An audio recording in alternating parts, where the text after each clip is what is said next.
Studio 4 Telugu news కి స్వాగతం. ముందుగా ముఖ్యాంశాలు. ఎమ్మెల్యే వెంకటరమణారెడ్డి ప్రెస్ మీట్ లో మాట్లాడుతున్న లైవ్ చూద్దాం.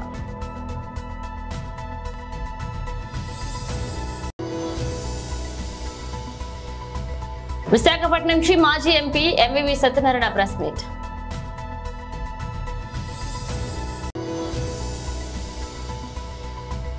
సీఎం రేవంత్ రెడ్డి అమెరికా పర్యటన.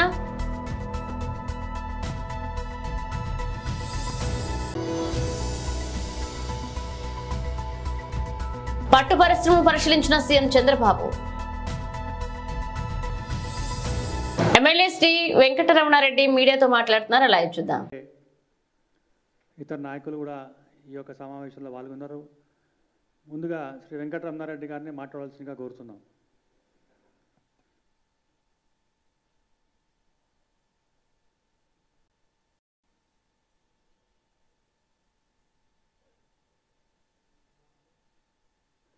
అన్న, అందరూ ఒకసారి క్షమించాలా. మొట్టమొదటిసారి పార్టీ ఆఫీస్లో నేను గెలిచిన 8 నెలలకి పార్టీ ఆఫీస్లో ప్రెస్ మీట్ పెడుతున్నాం. మొదటిసారి 2 దగ్గరలో ప్రోగ్రామ్స్ ఉండేసరికి లేట్గా నేను ఎప్పుడు కార్యక్రమాలు అయినా కానీ అన్నిటికి కూడా పంక్చువల్గా ఉంటాను.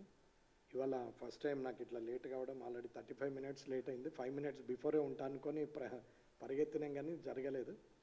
కాబట్టి దయచేసి పాత్రికేయ సోదరులందరూ కూడా గమనించాలని, క్షమించాలని కోరుకుంటున్నాను. జై శ్రీరామ్. గత 9 రోజులుగా అసెంబ్లీ సమావేశాలు జరిగినాయి. ప్రభుత్వము వారు చేసినటువంటి కార్యక్రమాలు, ప్రతిపక్షం నిరసనలు, అట్లాగే బీజేపీ తరఫున మా వాదన, ఎంఐఎం తరఫున వాళ్ళు, సిపిఐ తరఫున కూనంనేని గారు అందరూ మాట్లాడడం జరిగింది. ప్రభుత్వము ఎంతసేపు మొదటి రోజు సంతాప తీర్మానం, రెండో రోజు బడ్జెట్ అంకెల గారెడితో చేశారు, మూడవ రోజు బడ్జెట్ మీద సమీక్ష అని చెప్పి వారు చేసింది వారి సభ్యులతోనే 10 మందితో చెప్పించుకోవడం తప్ప ఎదుటి వాళ్ళకి అవకాశం ఇవ్వడం జరగలేదు. 4వ రోజు గొడవ, 5వ రోజు నిరసన, 6వ రోజుకి వచ్చేసరికి మళ్ళీ గొడవ, 7వ రోజు నల్లబాడ్జీలు, 8వ రోజు బైకాటు, 9వ రోజు నాడు మధ్యలో నుంచి మళ్ళీ బైకాట్ చేసి వాళ్ళు వెళ్ళిపోయారు టీఆర్ఎస్ వాళ్ళు. గౌరవ ముఖ్యమంత్రి రేవంత్ రెడ్డి గారు ఆలోచించాల్సిన విషయాలు చాలా ఉన్నాయి, చేయాల్సిన పనులు చాలా ఉన్నాయి. ప్రజలు తిరస్కరించి గత ప్రభుత్వము తప్పు చేసిందని చెప్పే గత ప్రభుత్వమును ప్రతిపక్షంలో కూర్చోబెట్టింది. ఇవాళ ఈ ప్రభుత్వము ఏదో చేస్తుందని ప్రజలు నమ్మి అరకొర బోటాబోటీ మెజారిటీతోని 64 మందితోని గెలిచినటువంటి ఈ ప్రభుత్వము కొలువుదీరిన మరుక్షణం నుంచి గత 8 నెలలుగా డిసెంబర్ 3వ తారీఖు నుంచి మొదలు పెడితే ప్రతిరోజు గత ప్రభుత్వం మీద దుమ్మెత్తిపోయడమే తప్ప తాను ఏం చేస్తామన్నది, ఏం పని చేస్తామన్నది ఇవ్వడం లేనే లేదు. ప్రజలకు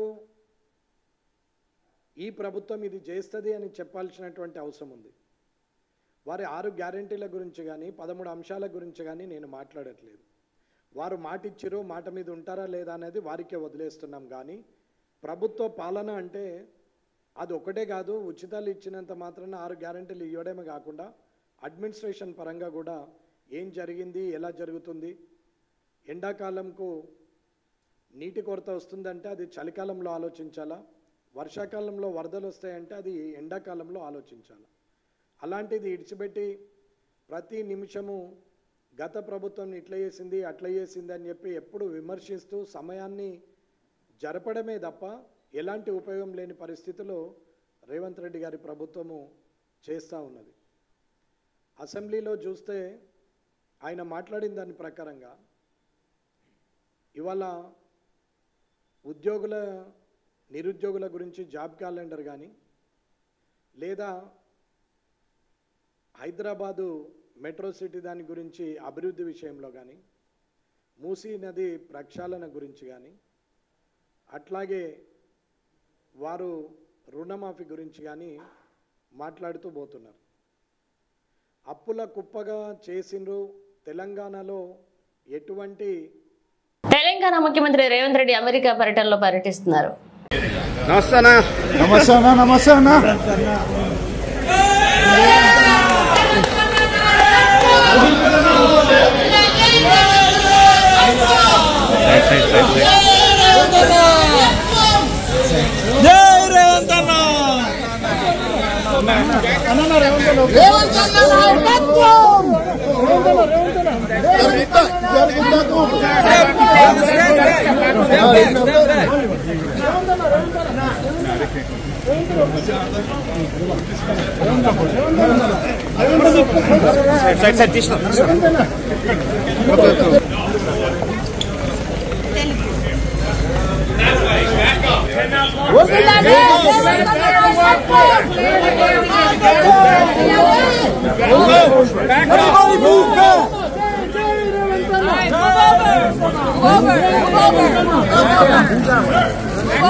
Everybody move back! Everyone move back! Back up! Back up! Back up! Back up! You need to back up! Back up! Back up, man. You guys gotta step back a little bit.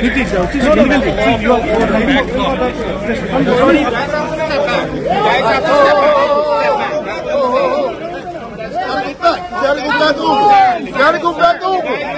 You gotta go back over.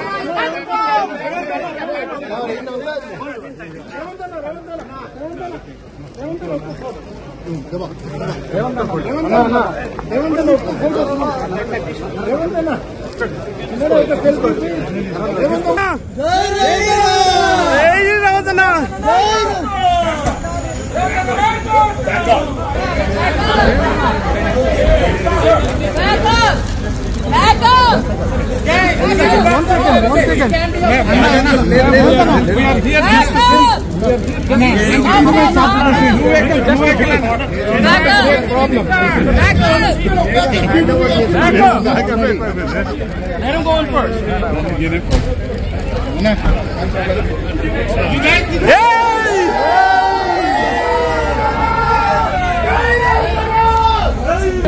Stay on the curb. Hello. Behind the barrier. Back up.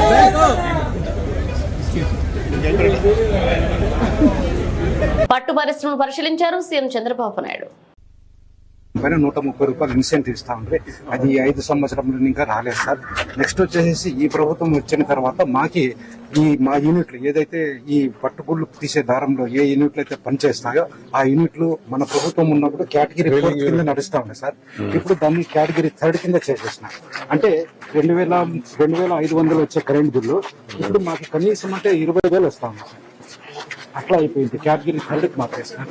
Incentive రాలి category 3కి మార్చేస్తున్నారు.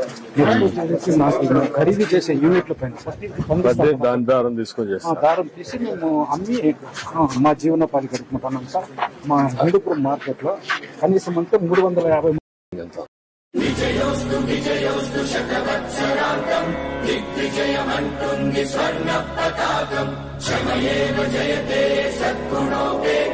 చంద్రన్న కీర్తికి శుభమస్తు నిత్యం.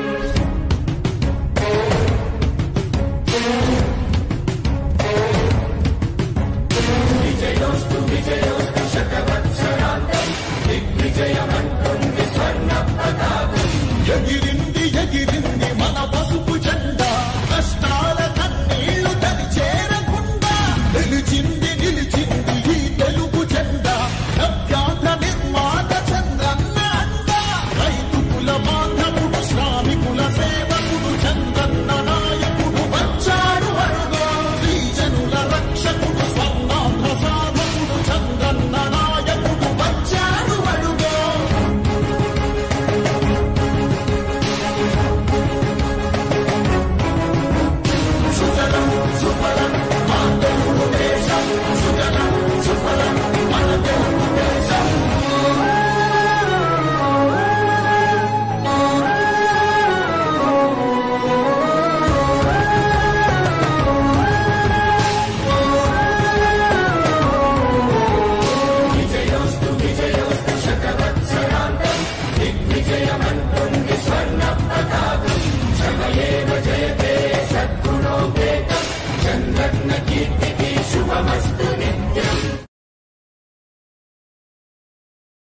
అన్నమయ్య జిల్లా AP MDC public స్కూల్లో non teaching సిబ్బంది 3 సంవత్సరాల నుండి పనిచేస్తున్నారు. ఇక గనుల విస్తరణలో ఇల్లు భూములు పోయేవారు గత ఎండీ ఆదేశాలతో విధులు నిర్వహిస్తున్న చిరు ఉద్యోగులను కొత్త కాంట్రాక్టర్ తొలగించడంపై సిఐటియు ఆందోళన నిర్వహించింది. వెంటనే స్కూల్లో నుండి నూతనంగా ఏర్పడ్డ కాంట్రాక్ట్ నాన్ టీచింగ్ స్టాఫ్ ని 10 మందిని తీసివేశారని, శనివారం సాయంత్రం చర్చల ఫలితంగా తిరిగి 10 మందిని విధుల్లోకి తీసుకుని న్యాయం చేస్తామని CPO Sudarshan Reddy, Ushodaya education academy contractor MD Mahesh హామీ ఇచ్చారు. గతంలో 24 మందికి ఎండీ అప్రూవల్ ఇచ్చారన్నారు.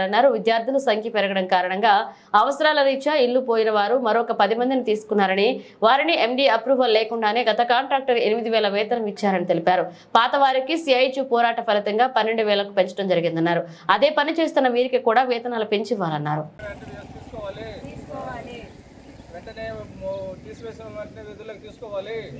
సిఐటియు జిందాబాద్, సిఐటియు జిందాబాద్, సిఐటియు జిందాబాద్. వర్ధిల్లాలి కార్మికుల ఐక్యత, వర్ధిల్లాలి. ఎంఆర్పీఎస్ 60 ఏళ్ల పోరాటంలో మాలాంటి వారు తెలుగు రాష్ట్రాలు ఎన్నో ఇబ్బందులు, కేసులు, జైలు జీవితాలు, శాంతియుత పోరాటాలు, మాదిగ బిడ్డల బలిదానాలతో వచ్చిన తీర్పు ఎంఆర్పీఎస్ పల్నాడు జిల్లా కరీంనగర్ కోట సుబ్బమాదిగ మాట్లాడడం జరిగింది. ఇక త్వరితగిన ఆంధ్రప్రదేశ్ అసెంబ్లీలో షెడ్యూల్ కులాల రిజర్వేషన్ల వర్గీకరణ బిల్లును పాస్ చేయాలని గౌరవ ఆంధ్రప్రదేశ్ ముఖ్యమంత్రి వర్యుడు నారా చంద్రబాబు నాయుడు గారిని పల్నాడు జిల్లా తరపున కోరడమైంది.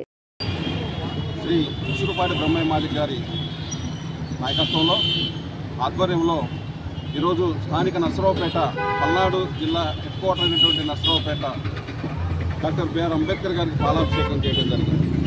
ఈ పాలాభిషేకం యొక్క ముఖ్య ఉద్దేశం ఈ దేశంలో అణగారిన వర్గాలకు భారత రాజ్యాంగంలో రిజర్వేషన్ కల్పించినటువంటి మహోన్నతమైన వ్యక్తి.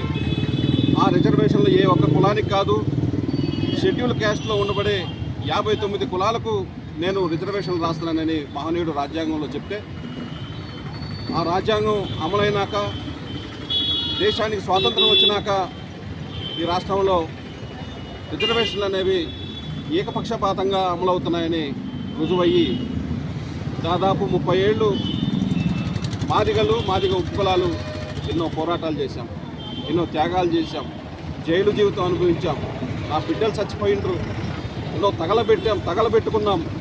కానీ 30 ఏళ్ల పోరాటంలో ఈ దేశంలో అత్యున్నత న్యాయస్థానం అన్నటువంటి గౌరవ సుప్రీంకోర్టు మాదిగల బాధ ఆవేదనను గుర్తించి ఇది సామాజిక న్యాయానికి కట్టుబడి ఉండాలని ఆ సూత్రంతో గౌరవ సుప్రీంకోర్టు ఎస్సీల్లో ఏబిసిడి వర్గీకరణ ఉండాలని మొన్న తీర్పు ఇవ్వడం జరిగింది. ఈ తీర్పు వెనుక మాలాంటి వాళ్ళు ఎంతోమంది త్యాగాలు, జైలు జీవితాలు ఉన్నాయి. ఎంఆర్పిఎస్లో పనిచేసినటువంటి ప్రతి కార్యకర్త కుటుంబాలు రోడ్డును పడ్డాయి. కుటుంబాలు, భార్య, బిడ్డలు వదిలిపెట్టిపోయినటువంటి పరిస్థితులు ఎంతోమంది బిడ్డలకు ఇవాళ ఉన్నారు. కాబట్టి మేము ఏ లక్ష్యం కోసమైతే కేసులు పెట్టుకొని జైలు పాలైనమో ఆ లక్ష్యం సాధించుకున్నాము. మాకు చాలా సంతోషం. కానీ వ్యక్తులుగా మా మీద కేసులు ఉన్నాయి. ఆ కేసులు ఇప్పుడు కూడా వాయిదాలు తిరుగుతూ ఉన్నాం. దాన్ని గ్రహించాలని, గుర్తుపెట్టుకోవాలని విజ్ఞప్తి చేస్తున్నాం. అదే పందాలో గౌరవ చంద్రబాబు నాయుడు గారు 99లో ప్రత్యేక ఆర్డినెన్స్ తీసుకొచ్చాడు ఎస్సీ వర్గీకరణ కోసం, మాదిగల కోసం. అప్పుడు ఆయన ఆర్డినెన్స్ తీసుకొచ్చినప్పుడు రాష్ట్రపతి కేఆర్ నారాయణన్ గారు ఆమోదంతో ఆనాడు వర్గీకరణ జరిగింది. 2004 వరకు వర్గీకరణ జరిగితే మాదిగ ఉపకులాల్లో చాలా ఉద్యోగాలు వచ్చాయి. 2004లో మాలల్లో ఉండబడే కొంతమంది స్వార్థపరులు గౌరవ సుప్రీంకోర్టును ఆశ్రయించి ఆనాడు ఇది రాష్ట్రానికి పరిధి కాదు, సుప్రీంకోర్టులో ఉంది, దేశవ్యాప్తంగా జరగాలని ఆనాడు కొట్టివేయడం జరిగింది. 2004లో కొట్టివేస్తే 20 ఏళ్ళు 2024లో తీర్పు వచ్చింది. అంతిమంగా న్యాయమే గెలిచిందని ఈ సందర్భంగా తెలియజేస్తూ, అదేవిధంగా ఆనాడు ముఖ్యమంత్రి చంద్రబాబు నాయుడు గారు ఏ ఉద్దేశంతో ఆర్డినెన్స్ తీసుకొచ్చిండో అదే ఆర్డినెన్స్ ఇవాళ అమలైందంటే దేశవ్యాప్తంగా గౌరవ చంద్రబాబు నాయుడు గారికి మేము మరోసారి పల్నాడు జిల్లా తరఫున ధన్యవాదాలు తెలియజేస్తూ, ఏదైతే సుప్రీంకోర్టు ఇంప్లిమెంటేషన్ ఉందో ఆ సుప్రీంకోర్టు ఇచ్చినటువంటి రాష్ట్రాలకు అధికారాన్ని త్వరలో చంద్రబాబు నాయుడు గారు అసెంబ్లీలో తీర్మానం పెట్టాలని, తీర్మానం పట్టి పార్లమెంటుకు పంపాలని ఈ సందర్భంగా తెలియజేస్తూ ముగిస్తున్నాం. జై భీమ్, జై జీవన్, జై బ్రహ్మయ్య మాదిగ. విశాఖపట్నం నుంచి మాజీ ఎంపీ ఎంవివి సత్యనారాయణ విలేకరుల సమావేశంలో మాట్లాడుతున్నారు. అలా చూద్దాం. వాటి గురించి చూసి కూడా బాధపడినా బాధపడకపోయినా దాని గురించి చూస్తూ ఉన్నాం, చూసి ఏం మాట్లాడకుండా ఉన్నాం. కానీ అది రోజు రోజుకి వాస్తవాలు కాని అవాస్తవాలు కూడా వాస్తవాల కింద ప్రజలకి ఇంజెక్ట్ చేసి నమ్మించే పరిస్థితి కూడా ఈరోజు తీసుకొస్తే చాలా బాధ కలిగిన పరిస్థితిలో ఈరోజు ప్రెస్ మీట్ పెట్టడం జరిగింది. నా కుటుంబ సభ్యులు, నా భార్య, నా కుమారుడు ఇద్దరినే మా స్నేహితులు, మా చార్టెడ్ అకౌంటెంట్ జీవి గారిని 48 గంటల పాటు చిత్రహింసలు పెట్టి వాళ్ళని చావు వరకు తీసుకెళ్ళి చివరికి వాళ్ళిద్దరిని వెనకాల సీట్లో కూర్చోబెట్టి నా కుమారుడిని వెనకాల కారు డిక్కీలో పడుకోబెట్టి సినిమా పక్కీలో అతను కిడ్నాప్ చేసిన వ్యవహారాన్ని అయ్యో పాపం అంటం పోయి దాన్ని ఇంకా కూడా రాళ్ళతో కొట్టి దీని వెనకాల ఏముందో, ఏం కుట్రకోణం ఉందో అని చెప్పేసి ముందుకు తీసుకెళ్లి కార్యక్రమాన్ని చాలా బాధ కలిగించింది. ఈరోజు కూడా ఎలక్షన్లు అయినాయి, ఓట్లు వేశారు, గెలిచిన వాళ్ళు గెలిచారు, ఓడిన వాళ్ళు ఓడారు, అయిపోయింది, రాజకీయం అయిపోయింది, ఎవరి పనులు వాళ్ళు చేస్తారు. గెలిచిన పార్టీలు ఇచ్చిన హామీల మీద దృష్టి పెట్టాలి, ఓడిన పార్టీలు ఇచ్చిన హామీలు అమలు చేసే దాని మీద వాళ్ళని క్వశ్చన్ చేయాలి. అవన్నీ పక్కన పెట్టి వ్యక్తిగత ప్రతిష్టను దెబ్బతీసే విధంగా, వ్యక్తిగతంగా కక్ష తీర్చుకునే విధంగా రకరకాలుగా వార్తలు ప్రచారం చేస్తూ ఉన్నారు. దానికి నేను బాధతో ఈరోజు ఈ ప్రెస్ మీట్ పెట్టడం జరిగింది. ముఖ్యంగా విశాఖ ఎంపీ చుట్టూ బిగుస్తున్న ఉచ్చు. ఈరోజు ఒక ప్రముఖ దినపత్రిక ఈనాడులో ఈరోజు వార్త రావడం జరిగింది. అదేవిధంగా నిన్న మొన్న ప్రశ్నల వర్షం, ఎంఈవి కుటుంబ సభ్యులు కిడ్నాప్ మిస్టరీపై పోలీసులు గురి. సరే, ఇప్పుడు నేను ఒకటి అడుగుతా ఉన్నా, దీంట్లో వీళ్ళ రాసిన దాంట్లో సారాంశం ఏంటంటే, ఫస్ట్ నుంచి చాలా రోజుల నుంచి చాలాసార్లు చెప్పుకొస్తా ఉన్నారు, నేను పట్టించుకోలేదు దానికోసం. హేమంత్కి నాకు ఏదో సంబంధాలు ఉన్నాయని, హేమంత్తో నేనైనా కొన్ని వ్యవహారాలు సెటిల్మెంట్లు చేయించానని, దాని వలన అతనికి నాకు ఫైనాన్షియల్గా ప్రాబ్లం ఏదో డిస్టర్బెన్సెస్ వచ్చి అతని మీద నాకు కక్ష కట్టి నా కుటుంబాన్ని కిడ్నాప్ చేశాడని డబ్బుల కోసం చెప్పుకుంటూ వచ్చారు. సరే, ఎవరికి నచ్చిన స్టోరీలు వాళ్ళు రాసుకున్నారు. దాంట్లో వాస్తవాలు ఏంటో మాకు తెలుసు, బాధపడిన కుటుంబానికి తెలుసు, మా భార్యకి తెలుసు, మా కుమారుడికి తెలుసు, మా స్నేహితుడు జీవి గారికి తెలుసు. ఆ బాధ ఎంత పెయిన్ఫుల్గా ఉంటుందో, ఏ రకంగా వాళ్ళ ప్రాణాలు పోయి చచ్చి బతికొచ్చారనేది వాళ్ళకి తెలుసు, ఆ బాధ అనిపించిన వాళ్ళకి తెలుసు. సరే, జరిగింది ఏదో జరిగింది, మన కర్మ అనుకున్నాం, బాధ అనుకున్నాం, అయిపోయింది అది అయిపోయింది. సరే, ఇప్పుడు ఈ కొత్తగా ఏంటంటే దీంట్లో ఈ కేసుని తిరిగి ఎంక్వైరీ చేసి దీని వెనక కారణాలు ఏంటో తీయాలని మళ్ళీ మొదలుపెట్టారన్నారు. చాలా మంచిది, దీనికోసం పూర్తిగా ఎంక్వైరీ చేయండి. ఆ రోజు ఇదే డిపార్ట్మెంట్లో పోలీస్ ఆఫీసర్లు ఎంక్వైరీ చేశారు, సిఐ నుంచి ఏసీపీలు, డీసీపీలు, సిపిలు అందరూ ఎంక్వైరీ చేశారు. ప్రతిదానికి ఆధారాలతో వాళ్ళు రిపోర్టులు తయారు చేశారు. ఏం చేశారో మేము చూడలేదు, రిపోర్టులు సబ్మిట్ చేశారు, కోర్టుకు ఫైల్ చేశారు. అదేవిధంగా ఈరోజు కూడా మళ్ళీ చేయమనండి, చేసి దాని వెనక ఎవరున్నారు, దాని వెనక ఏం జరిగింది, ఎందుకు చేయవలసి వచ్చింది పూర్తిగా ఎంక్వైరీ చేసి మరొక్కసారి దాని మీద విచారణ జరిపించమని కూడా నేను కూడా కోరుతా ఉన్నా డిపార్ట్మెంట్ని, ప్రభుత్వాన్ని. రెండోది, హేమంత్కి నాకు ఉన్న సంబంధాల వల్ల ముఖ్యంగా ఇది చాలా దారుణమైన రాత. ఇది 12 స్థలాలు, 5 విల్లాలు, 5 కార్లు నేను ఇచ్చానని, అదేవిధంగా బెంగళూరుకు సంబంధించిన మా కోడల గారి తండ్రి సత్యనారాయణ గారు లాస్ట్ ఇయర్ జనవరిలో పెళ్ళయింది. ఆయనకి ఈ ఊరు కోసం కానీ ఈ ప్రాంతం కోసం కానీ ఏమీ తెలియదు, ఆయనకి సంబంధాలు కూడా లేవు. అటువంటిది ఓన్లీ మాకు నచ్చిన సంబంధం, మాకు తెలిసిన వ్యక్తులు కాబట్టి మేము పెళ్లి చేసుకున్న పాపను ఇక్కడ తెచ్చుకున్నాం.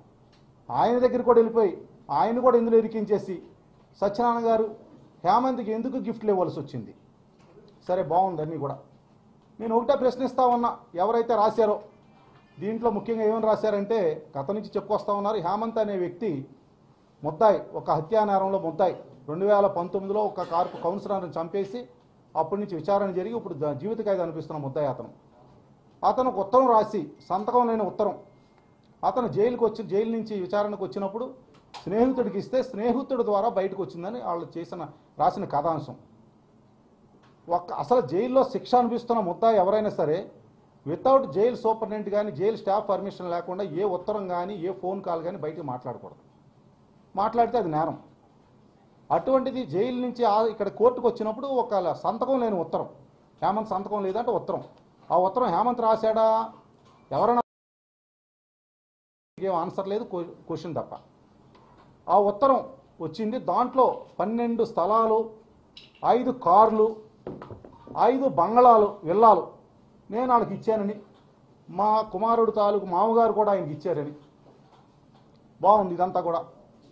నేను ఒకటే అడుగుతా ఉన్నా, ఈరోజు 5 కార్లు, అది కూడా మామూలు కార్లు కాదు, బెంజు, బెంట్లీ, ఆడి, జాగ్వార్ ఈ కార్లు అతను చెప్పిన దాని ప్రకారం.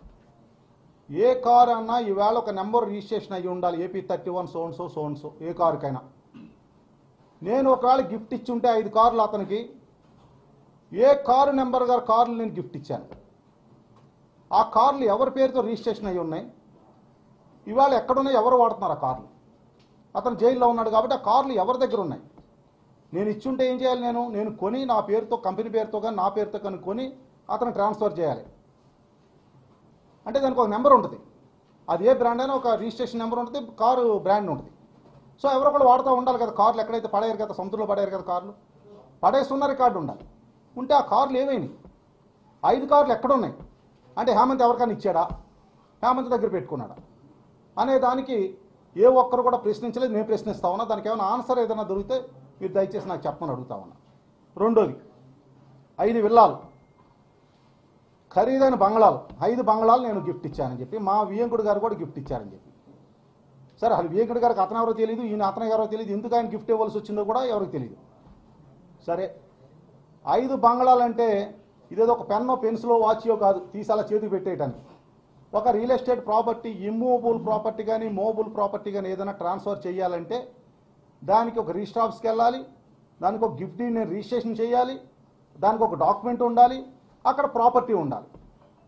ఈ 5 డాక్యుమెంట్ల తాలూకా నేను గిఫ్ట్ ఇచ్చినట్టుగా ఒక గిఫ్ట్ ఈడ్ కానీ రిజిస్టర్డ్ ఆర్ అన్రిజిస్టర్డ్ ఆర్ అక్కడ ప్రాపర్టీ కానీ 5 విల్లాలు ఇచ్చాను గిఫ్ట్. 5 విల్లాలు ఎక్కడున్నాయి, 5 విల్లాలు ఒక విల్లా అని ఎవరైనా చూసారా, ఏ ప్రాంతంలోనే, ఏ లేఅవుట్లోనే, ఏ ఏరియాలో ఉన్నాయి, ఉంటే అట్లా తాలూకు డాక్యుమెంట్ ఏది, ఎవరి పేరుతో గిఫ్ట్ ఇచ్చాను, పోనీ వాళ్ళ అమ్మ పేరుతో ఇచ్చాను, వాళ్ళ నాన్న పేరుతో ఇచ్చాను, అతని పేరుతో ఇచ్చాను, వాళ్ళ తమ్ముడు పేరుతో ఇచ్చాను, ఎవరి పేరుతో గిఫ్ట్ ఇచ్చాను, 5 బంగ్లాలు ఎక్కడున్నాయి అనేది కూడా వివరాలు ఇమ్మని కూడా నేను అడుగుతా ఉన్నా. దానికి ఆన్సర్ లేదు. 12 స్థలాలు నేను గిఫ్ట్ ఇచ్చాను. 12 స్థలాలు గిఫ్ట్ ఇస్తే ఆ స్థలాలు ఏ లేఅవుట్లో ఉన్నాయి, ఎక్కడున్నాయి, ఆ 12 స్థలాలకి డాక్యుమెంట్లు ఎక్కడున్నాయి, వీటిలన్నింటికి సమాధానాలు చెప్పని నేను అడుగుతా ఉన్నా. దీనికి ఏ ఒక్కటి కూడా ఆన్సర్ లేవు. పక్కా ఆధారాలతో రాశారు, ఇందులో పక్కా ఆధారాలు ఉన్నట్టు రాశారు. అంటే ఒక మనిషిని ఎన్ని రకాలుగా చెడ్డ చేయాలి, ఎన్ని రకాలుగా బాధ పెట్టాలి. నేనే రాజకీయంలో ఏ రోజు కూడా ఎంపీగా పోటీ చేసి 2019లో ఒక్కరి దగ్గర నయా పైసా డొనేషన్ తీసుకోలేదు. నేను 2019 నుంచి 24 వరకు ఎంపీగా పనిచేశాను. ఏ ఒక్కరు, మీ అందరికీ తెలుసు, ఏ ఒక్కరు వచ్చినా వాళ్ళకి కావాల్సిన పని చేసి పెట్టి పంపించడం తప్ప ఏ ఒక్కరి దగ్గర నయా పైసా రూపాయి నేను తీసుకోలేదు.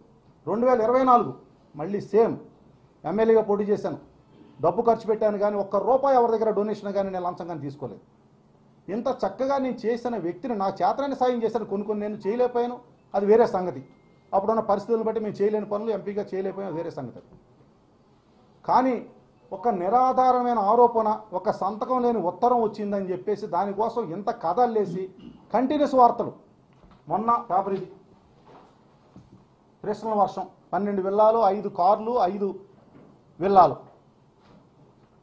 ఇది వచ్చి చుట్టూ బిగిస్తున్న వచ్చు. రెడీ, నేను ఎంక్వైరీకి రెడీ. దీని మీద రీఓపెన్ చేసి కంప్లీట్ ఎంక్వైరీ చేయమని నేను అడుగుతా ఉన్నా. ఒక కుటుంబాన్ని అత్యంత దారుణంగా ఒక రౌడీ షీటరు, పీడీ యాక్ట్ పెట్టబడిన వ్యక్తి, 13 కేసులు ఉన్న వ్యక్తి, ఇతని మీద 13 కేసులు నమోదై ఉన్నాయి. మొదటి కేసు 2015 భీమిలి పోలీస్ స్టేషను, రెండో కేసు 2015 అరిలో పోలీస్ స్టేషను, మూడో case 2016 port town police station, నాలుగో కేసు అరిలో పోలీస్ స్టేషను, ఐదో కేసు లైఫ్ మన కన్విక్టెడ్ కౌన్సిలర్ని చంపేసిన కేసు 2019. ఈ 5 కేసులప్పుడు కూడా మా ప్రభుత్వం లేదు, నేను కూడా లేను అక్కడ. నాకు అసలు ఏమీ ఆడెవడో కూడా మనకు సంబంధం లేదు. ఇంకో కేసు. బులెటిన్ ముగించే ముందు హెడ్లైన్స్ మరోసారి. ఎమ్మెల్యే వెంకటరమణారెడ్డి ప్రెస్ మీట్ లో మాట్లాడుతున్న లైవ్ చూద్దాం.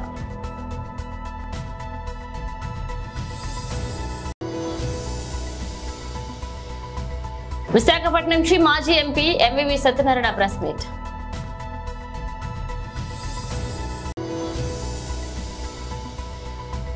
సీఎం రేవంత్ రెడ్డి అమెరికా పర్యటన.